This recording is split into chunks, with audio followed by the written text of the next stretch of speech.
paminaw sa pulong sa Ginoo sa iyang gospel message ug nahibalaan nato nga mao kini ang pinakasentro sa pagsimba sa Ginoo para sa atong Ginoo ang iyang pulong.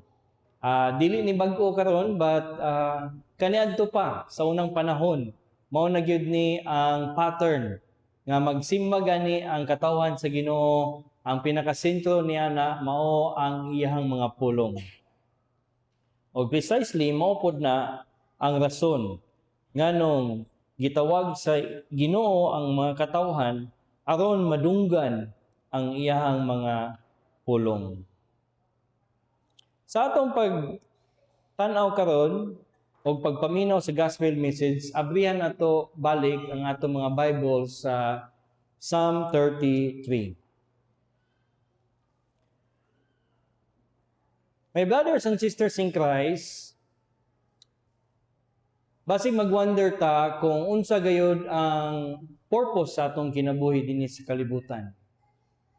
Although, sige naman tagbalik-balik dinhi sa simbahan, sige naman tagitudluan, sige man tagbasa sa pulong sa Ginoo, but sometimes dili nato malikayan nga malimtan nato ang pinaka-tumong sa atong kinabuhi. Mao man gani nga ang Catechism sa Westminster nga product nagapangutana kung unsa gayud ang pinaka-chief end or unsa gayud ang pinaka-purpose sa tao nganong gihimo siya sa Ginoo.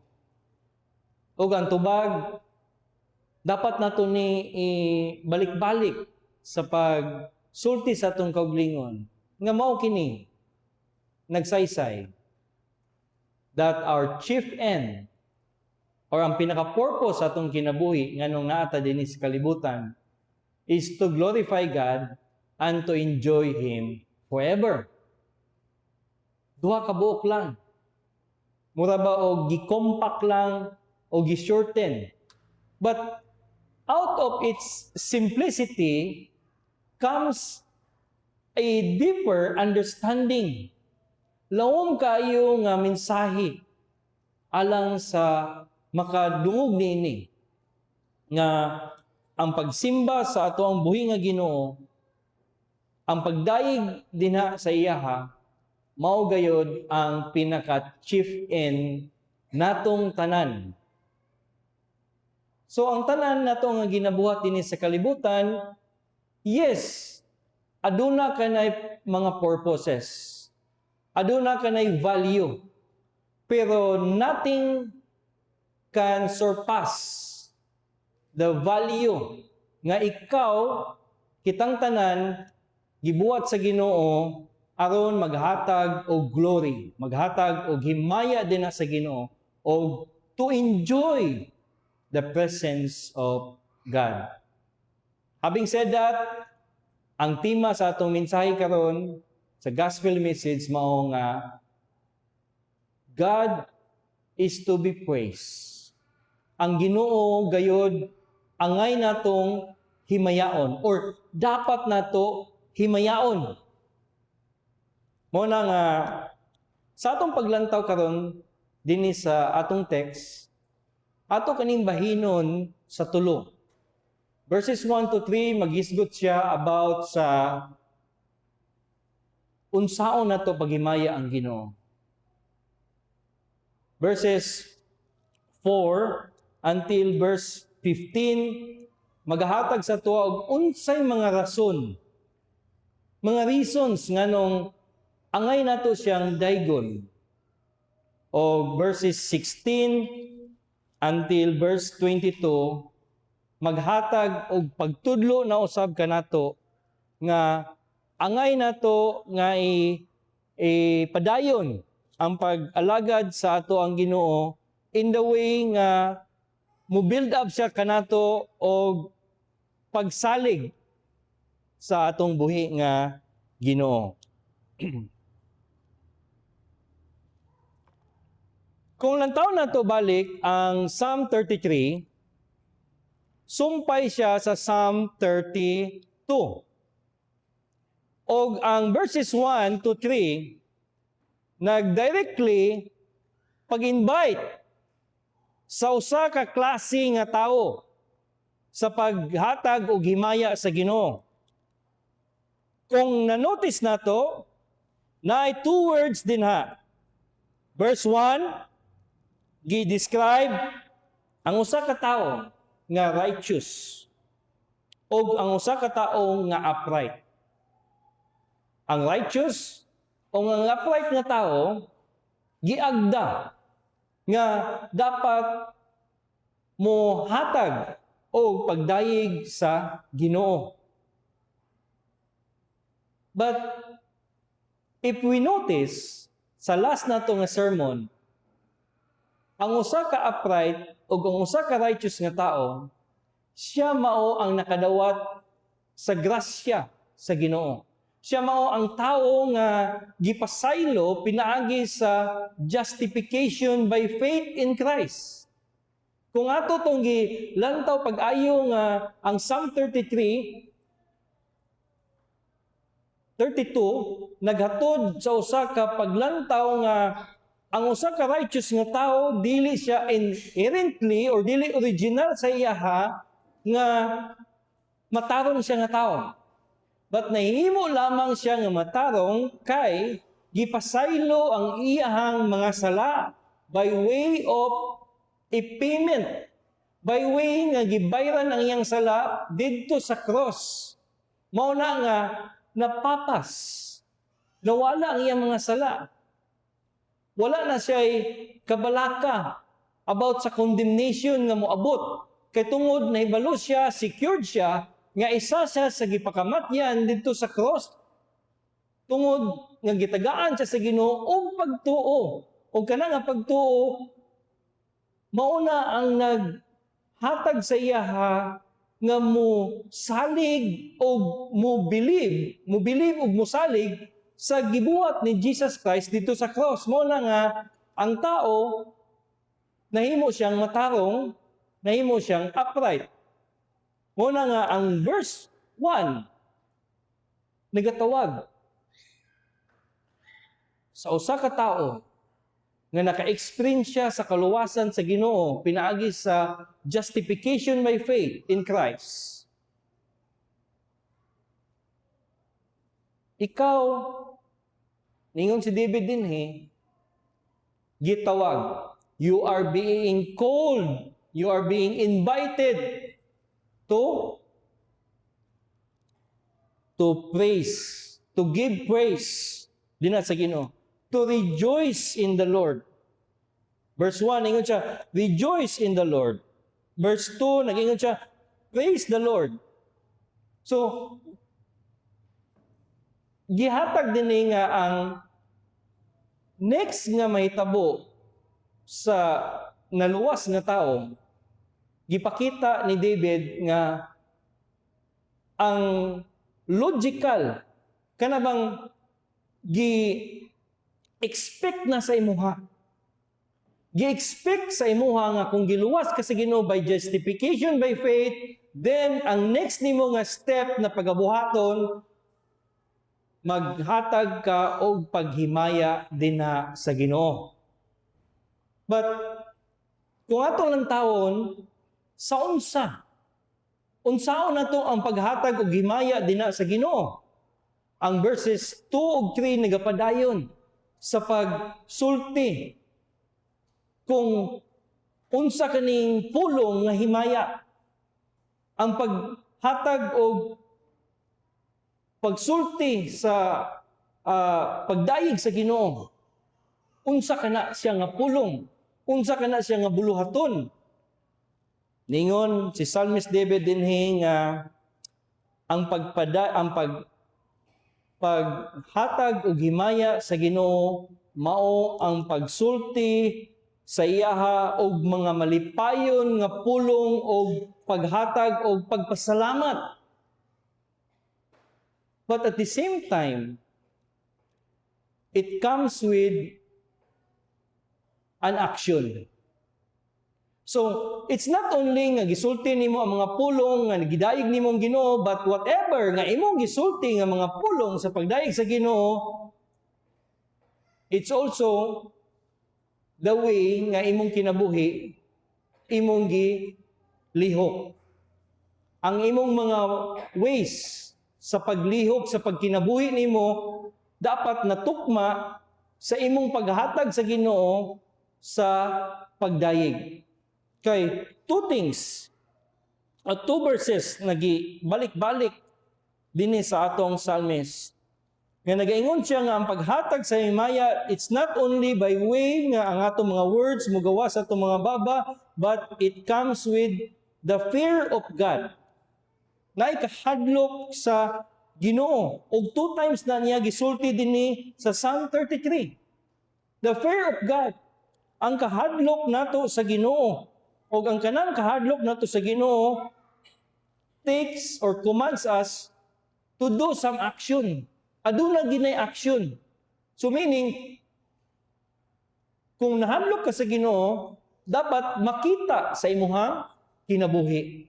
So in other words, kung mayon puta, kung naghatag ka himaya sa Ginoo, dapat natukma ang imong paghimaya usab. Ang pagkinabuhi nimo adlaw-adlaw nagahatag og himaya sa Ginoo. Dili lamang sa sulti, but ang imong actions nagahatag og himaya dinha sa Ginoo. Mo na nga sa unang panahon, kaning nakita ni David dinhi sa verse 2 ug verse 3, mao kini ang buluhaton sulod sa templo. Dito sa templo, nagaingon siya din na, praise the Lord with harp. Sing unto Him with psaltery, an instrument of 10 strings. Kay sa unang panahon, sa ilahang pagsimba sa Ginoo, sa panahon na ni David, na ay tabernacle, but at the same time, sa panahon na sa iyang anak nga si Solomon, ana-ana ang templo. O unsa man ang nahitabo sa tabernacle, mao pod ang nakahitabo dito sa templo. Ang pamaagi sa ilang pagsimba, same ra. Mo na nga, pag-ingon ni David, rejoice in the Lord,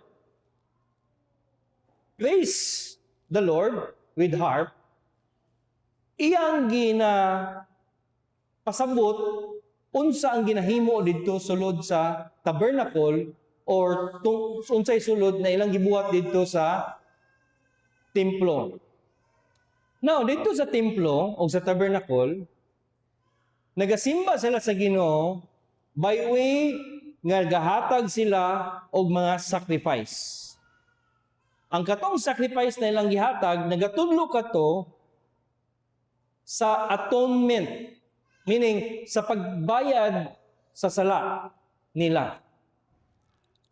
O katong the way nila nga gidala ang sacrifice, nay gitawag nga accompaniment sa mga instrument, sa harp, sa 10 strings nga mga instrument.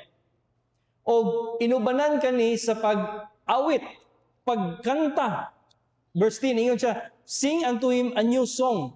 So, nakita ni David as to how someone can perform sa pag-worship sa Ginoo sulod sa tabernacle o sulod sa templo. Mo na nga adunay mga certain nga mga membro sa Israelites, sa tribe ni Levites, nga gitagaan og task nga mao kini ang buhaton nila. Samtang gina-offer ang sacrifice, patingog nila ang mga instrument o ang uban sa ilaha muhatag sa pag-awit. So mag-wonder ka kung unsa may purpose. Nganong gi-incorporate ang music sa ilahang pagsimba didto sa tabernacle o sa templo in the way nga maghatag sila og himaya sa Ginoo. Gibuhat kato sa ilang nga panahon. First, aron may balaan sa mga tao ang it is by way of teaching people. May balaan sa mga tao nga ang paghatag or pagkandak sa ceremony sa paghatag og sacrifice dito sa Ginoo, adunay mga kaybalo sila nga unsay gakahitabo sulod sa templo. Murabag mo kato ang gahatag og signal sa ilaha nga nagsugod na ang simba, nagsugod na ang pagdayeg sa Ginoo, nagsugod na og pagdala dito sa sacrifice until ang sacrifice na burned na siya. Sumoto, usato sa mga rason. Second reason is ipakita nga ang pag-awit ug ang pagtugtog usa ka idea nga murabag luxury. Meaning usa siya ka skill nga dili natural para sa tanan. Dili tanan mga tao kabalo mo tukada or dili pud tanan tao nga maayo og tingog.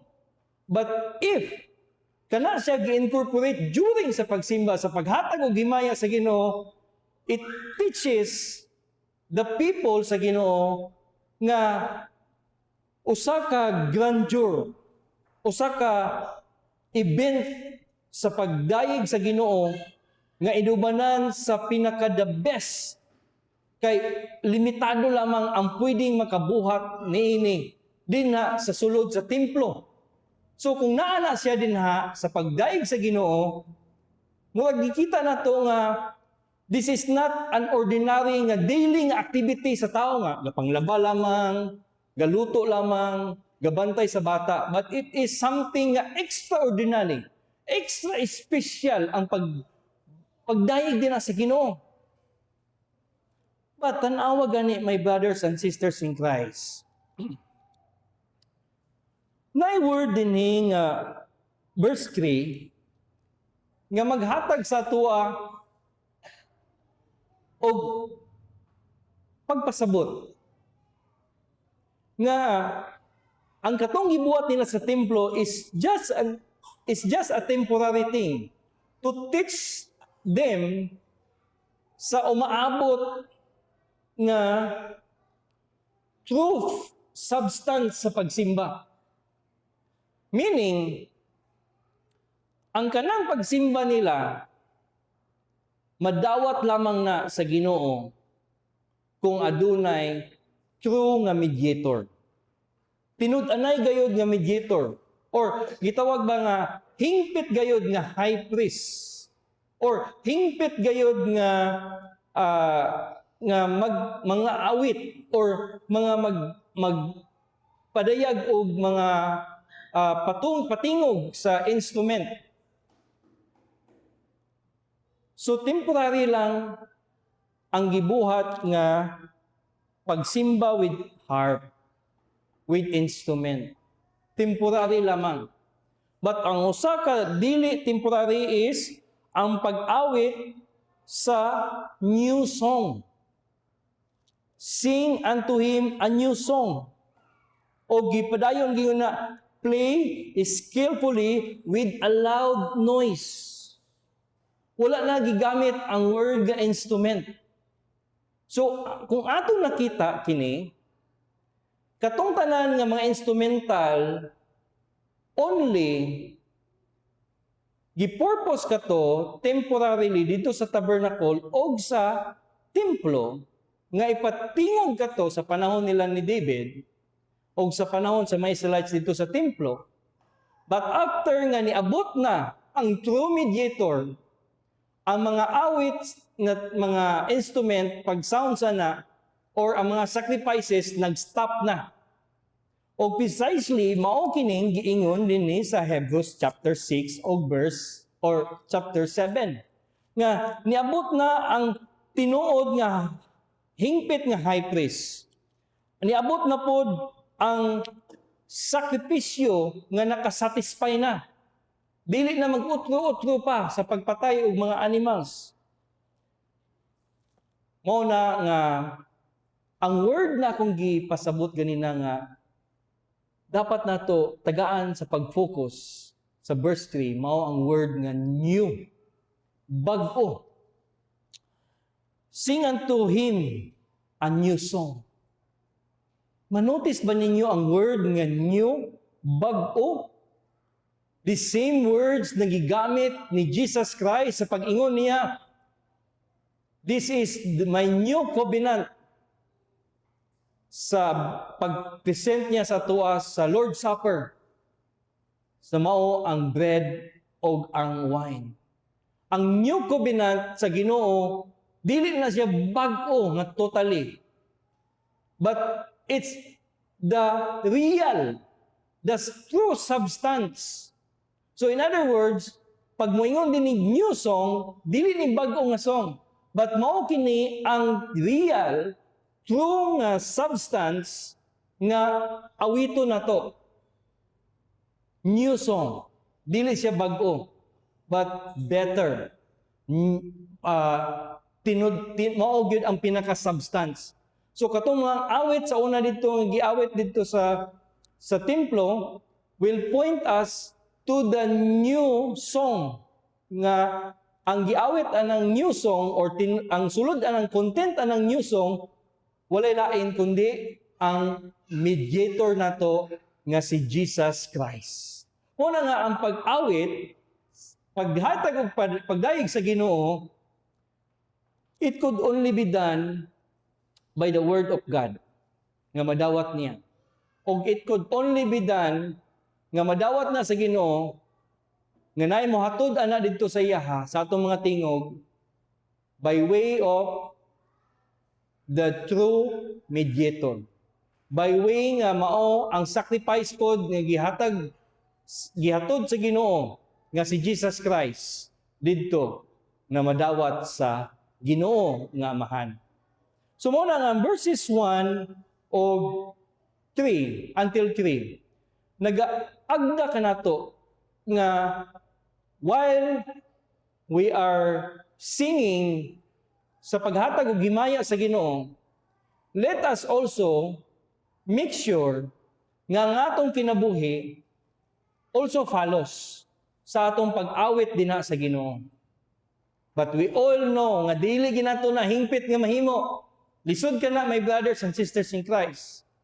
For example, ang usa ka tawo nga naingon siya, I respect you.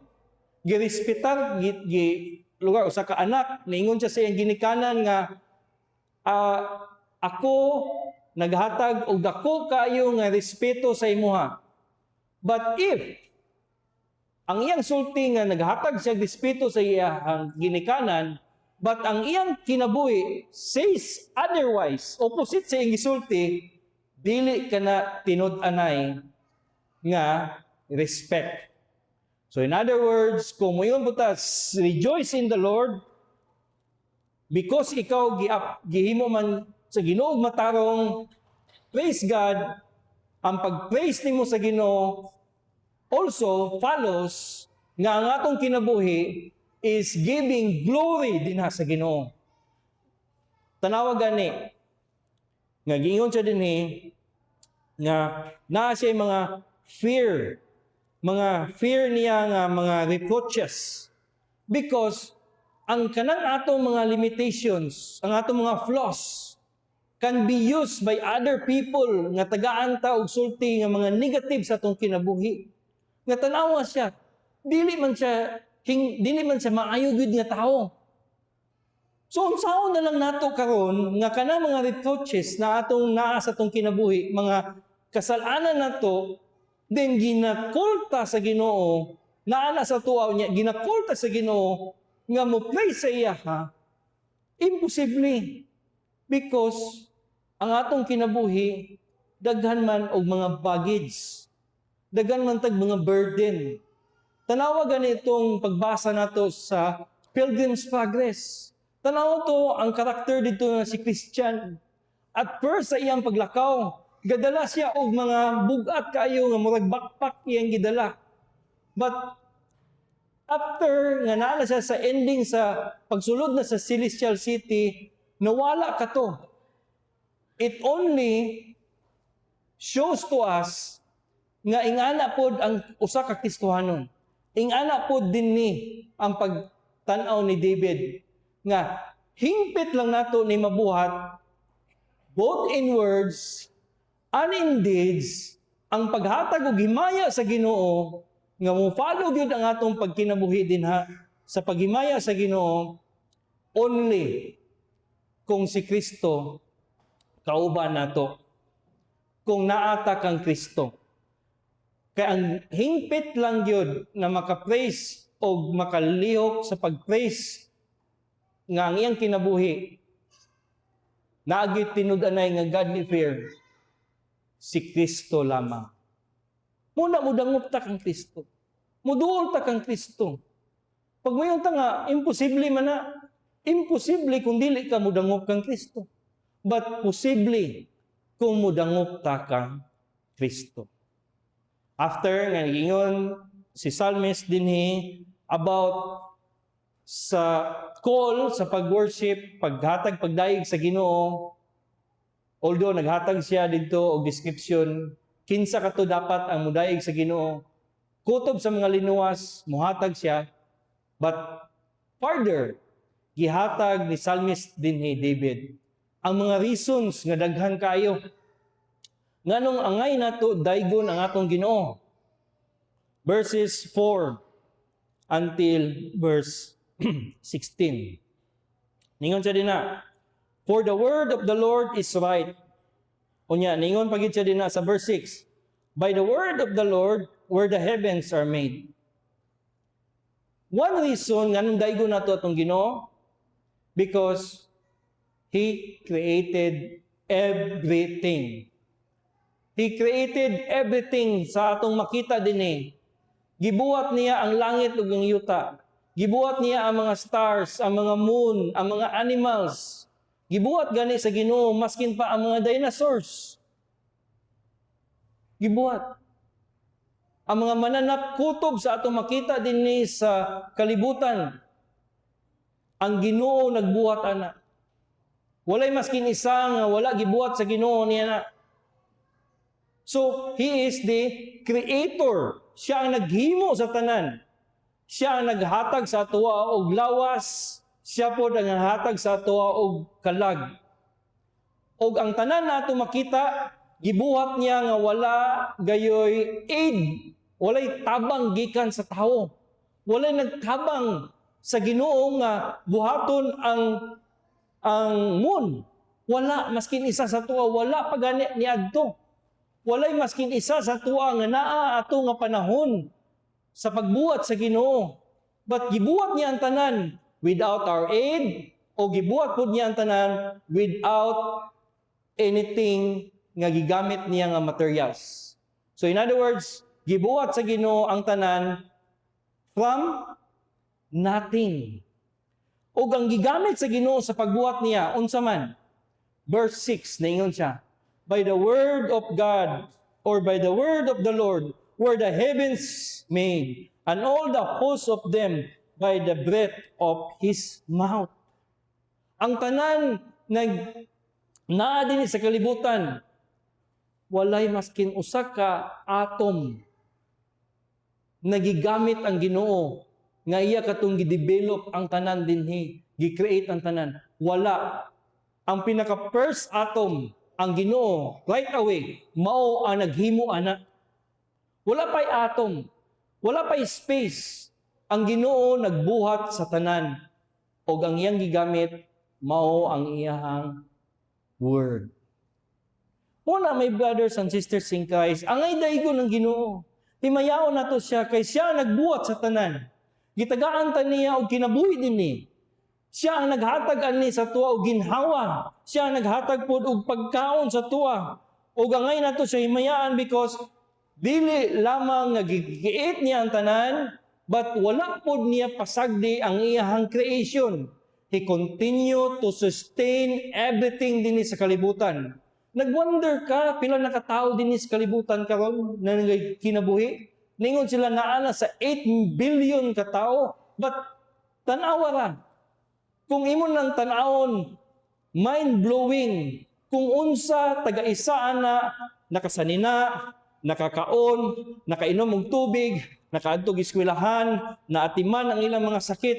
8 billion, di nimo na ma-imagine kung giunsa ka na pag-atiman sa Ginoo. Di po di mo ma-imagine kung giunsa sa pagproseso sa Ginoo ang pag-gather sa tubig. Lingon siya din sa verse 7.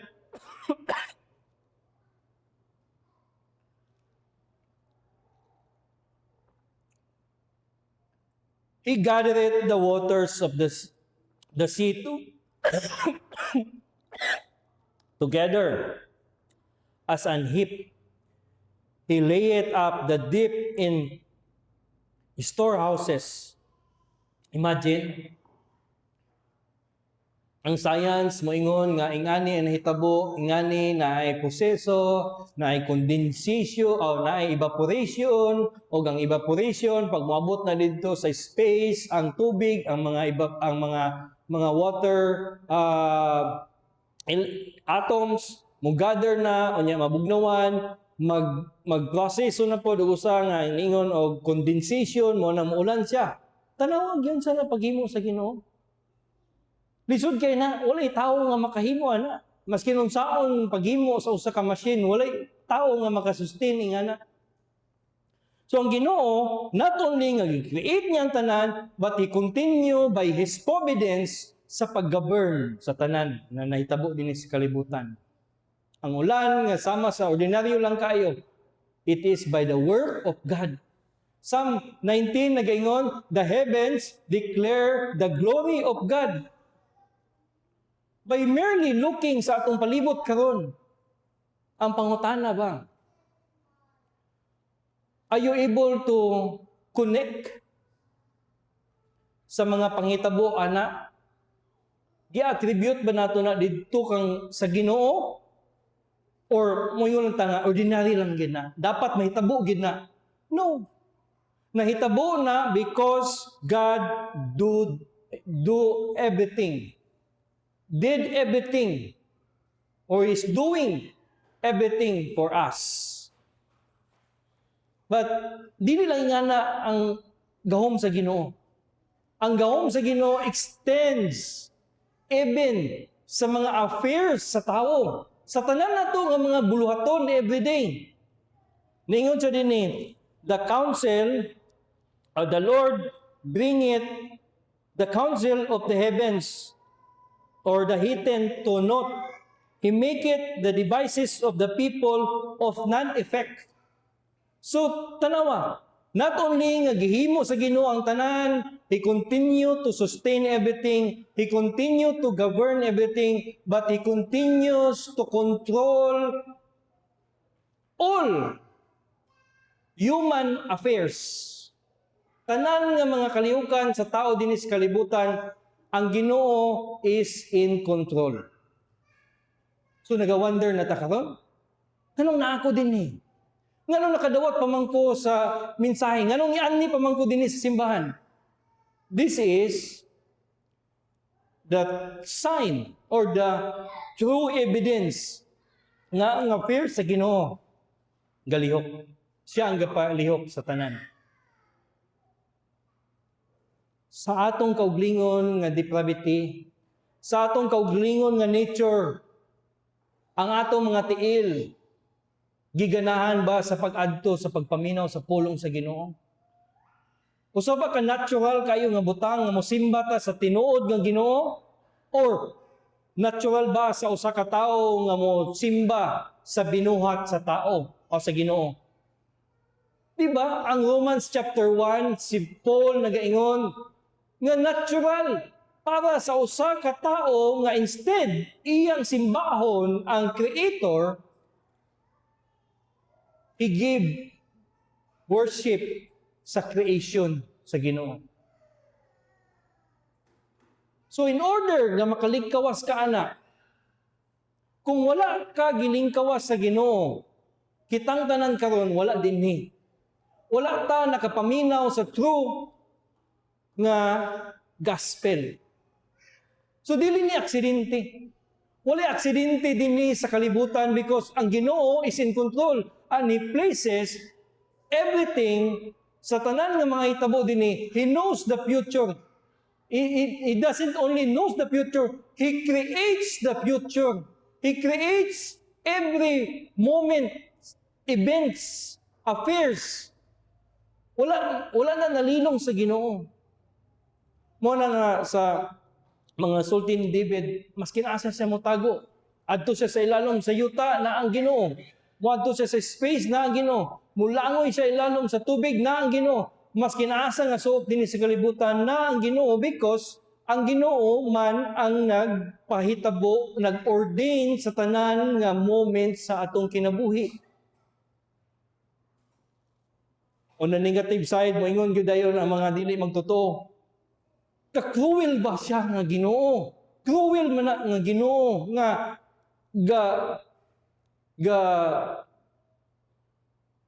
disturbo o ga-intervene sa atong mga lihok. Ga-apil-apil, gabutan ta. Cruel nga klase nga Ginoo. My brothers and sisters in Christ, dili ka na cruel.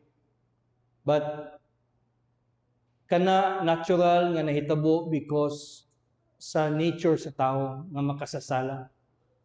Okay, kung lingkawas ka ni ana, dili na cruelty. But mercy ka na sa Ginoo. Tabangan ta sa Ginoo. Muna nga, saysay kayo din ni David nga mas kinaasa siya mo tanaw. Verse 13, the Lord looketh from heaven, He beholdeth all the sons of men. From the place of the inhabitants, He looketh upon the inhabitants of the earth. He fashioned their hearts alike. He considered all their works. So ang tanan ng mga pangitabo dinhi sa kalibutan, walay maskin isa ni ana nga wala ang Ginoo nakabalo o nag-ordain anang tanan. So mo na nga angay nato nga daygon ang Ginoo. Maskin pa gani seemingly ang mga dautan nga mga sa atong mata nga nahitabo sa tuwa, kayuhan gyapon na sa tuwa. Because ang tanan na to nga ka-experience din as Christian, gahatag ka na all boils down sa gihimo ni Kristo Jesus sa tuwa. So kung unsa imo experience, gialaw na sa Ginoo para mosamot ka og ka-union with Christ. Mo kana ang nakita din ni David. Kung sa una nga atong gitanaw nga mga salmo, si David mura og kanang siya ang involved, but dinhi lahi. Kung tanaw nimo, si David nagaingon sa atong tanan nga dapat nato ning buhaton. Mura bag si David ang gatudlo kanatong tanan. Although yes, apil si David gitudloan niya ang kauglingon na dapat may bala niya nga daygon niyang Ginoo for these very reasons nga nagakahitabo dinhi sa kalibutan. Walay maskin isa ni ana nga tao nga makahimo. Now, John chapter 1 nagahisgot about sa sovereignty ni Jesus Christ over nature, over the affairs of men, over all creation. Basahon po na to, Hebrews chapter 1. Nagahingon din na nga ang tanan gihimo sa Ginoo tungod kang Kristo, para kang Kristo, o pinaagi kang Kristo.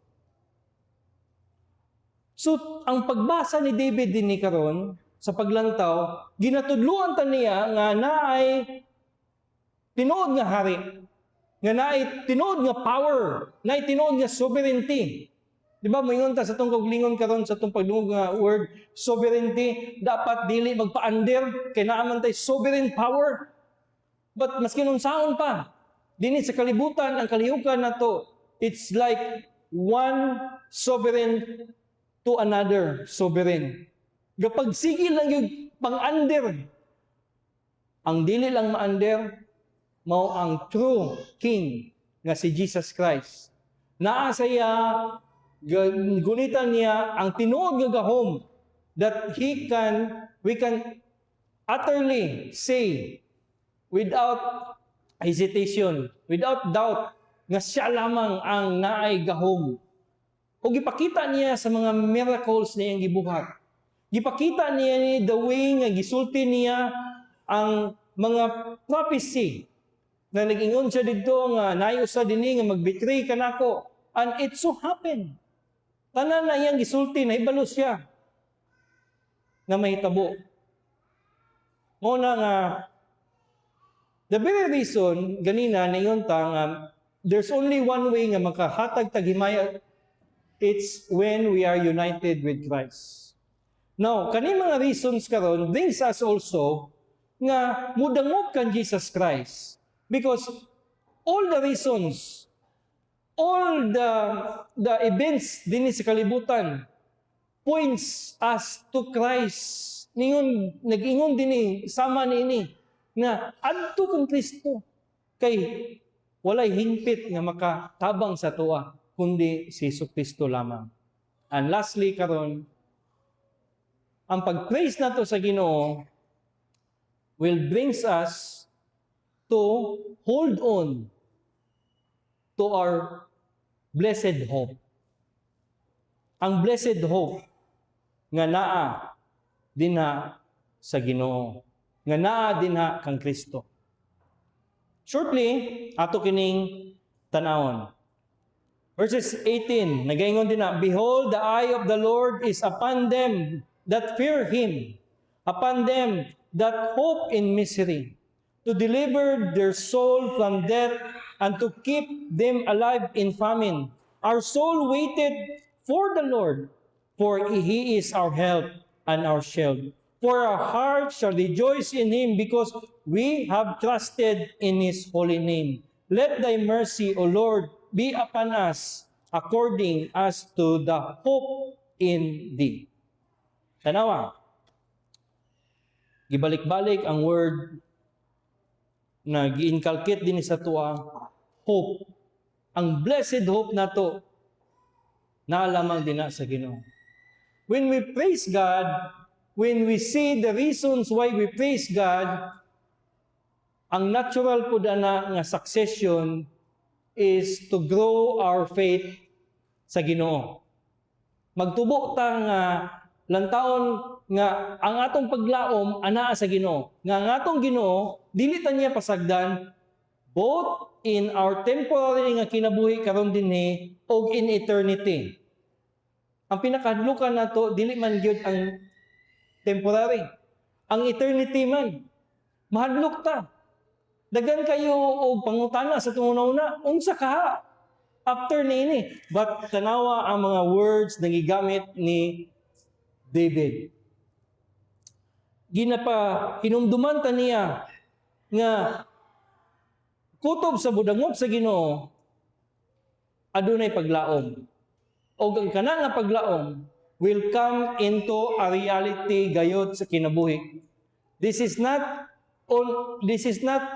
wishful thinking. Nga muno lang ka nga wish nimo nga mahitabo. But these are reality. These are realities nga naingon dinhi nga behold, ang eye sa Ginoo is upon to those who fear Him. So kung nag-ingon ta ganina nga gidefine nato nga ang tao nga upright, ang tao nga righteous, nagipangmatarong sa Ginoo, ang tao kana siya mao ang naay kahadlok sa Ginoo ug ang pag-praise sa Ginoo mao ang iyang expression of fear, reverence sa Ginoo. Now, kutob sa tao nga naa ni ana, if you truly fear God, wala kay kahadlok. Kay ang mata sa Ginoo is upon you. Is upon the person who fear God. And when you fear God, balik yapon ta sa verse 1. You rejoice and you give praise. Ikaw nagahatag yun og himaya. Og ang imong kinabuhi follows what you are saying. If you say you praise God, it follows that your life also praise God. In the way nga imong gihimo ang imuhang mga lakaw taga-adlaw, gahatag bakana o kahimayaan. If that is you, dinhi sa description, lingon sa dinha, The Lord will deliver your soul from death and to keep them alive in famine. Not only temporary, but in eternity. Our soul waited for the Lord. He is our help and our shield. Siya gayod magtabang, siya pod ang maghatag proteksyon sa tuwa. For our heart shall rejoice. Ang kaning kalipay nga tao nga gipasaylo sa imong sala, kabalo ka nga wala na kay penalty nga madawat or ang imuhang mga utang gibayaran na, usa ka tawo na siya nga gauros-uros ang iyang kalipay. Now, tingali naman tayo mga kabalaka karon. Perti kadagan natong mga kabalaka. Nabalaka tingali ta sa future sa atong bata, nagbalaka ta sa future sa ato ang balay, nabalaka ta sa future sa ato ang trabaho. Tanan, dagan kita kabalaka. Saka, sakto pa, maayo ka ha, mugawas ko sa balay, karon maayo pa ba ka ha, kung lawas, dagan tag mga kabalaka. But, if ikaw ni truly fear the Lord will deliver you. Ang imong kalag, apil. Luwason sa Ginoo. Galuwason sa Ginoo. O will continue to deliver you. Makasulti tatanan sa verse 22 nga ang kaluoy sa Ginoo be upon us according as we hope in thee. My brothers and sisters in Christ, ang Kristohanon, kung atong gilantaw din ni karon, ang kinabuhi niya ga-circumvent lang gayud surrounding dinha sa iyang Ginoo nga si Jesucristo. Si Jesucristo ang gi-describe dinhi ni David. Klaro kayo. Strong kayo ang connection ni Jesus Christ. Nga sa iyang pagingon sa words dito sa Gospel ni Matthew, come unto me, for all those who are heavily laden, for my yoke is easy and my burden is light. Amen.